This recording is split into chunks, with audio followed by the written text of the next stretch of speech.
ગુજરાતનો આદિવાસી વિસ્તાર એટલે ગુજરાતનું સાંસ્કૃતિક આભૂષણ. દક્ષિણમાં સહ્યાદ્રીની પર્વતમાળામાં વિકસેલો ડાંગ જિલ્લો હોય કે સાતપુડાની ગિરિમાળાઓની વચ્ચે આવેલ રમણીય નર્મદા જિલ્લો હોય કે પછી વિંધ્યાચલ, અરવલ્લી અને સાતપુડા ત્રણેય પર્વતમાળાના સંગમ સ્થાને આવેલો દાહોદ જિલ્લો હોય, વર્ષા ઋતુમાં અહીંની સુંદરતા દરેકને આકર્ષિત કરે છે.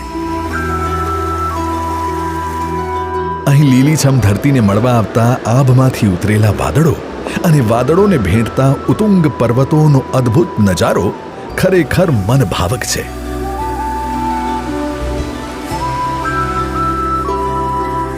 એટલું જ નહીં, અહીં પહોંચવાની સફરના અતિ સુંદર સર્પાકાર રસ્તાઓ, વચમાં આવતા નદી, ઝરણા અને હરિયાળા ખેતરો પણ એટલા જ રમણીય છે.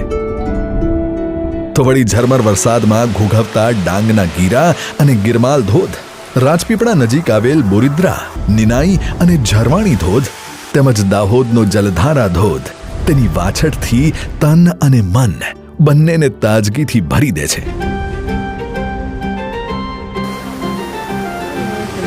ચોમાસામાં ગાઢ જંગલોમાં ગુજરાતની વિવિધ ઇકો ટુરિઝમ સાઇટમાં રહેવાનો અનુભવ જ આહલાદક છે.